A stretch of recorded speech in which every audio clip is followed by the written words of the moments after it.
Yes, but you have to have realistic expectations about what you're going to get out of it. So first off, obviously the area that's completely rotten is going to be completely, gone and not usable.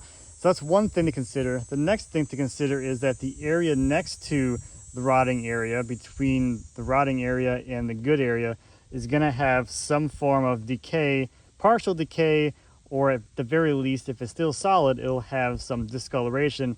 It'll be rot stained. And that rot stained area could be a defect or not, depending on what you're going for. If you want a little bit of a different color and it's cool with you, and you don't mind the non-uniformity of the color of the wood, then great, that area is usable. If not, then that's also part of the waste area. But once you get through that discolored area, you get into the area that's still solid and usable, you have that much material out of that half the log that's actually usable. And the best real world use case that I have for this situation is when I built the highboy.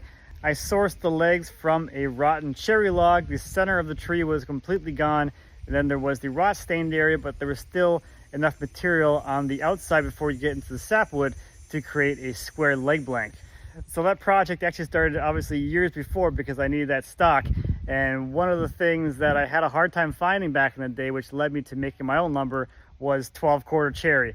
I asked around for it, and a very common response was, why would you want that? So in that particular case, just making some square stock, it worked out really well because I knew all I needed was that square blank in there, and everything else didn't really matter. I could still get something useful out of that otherwise useless log.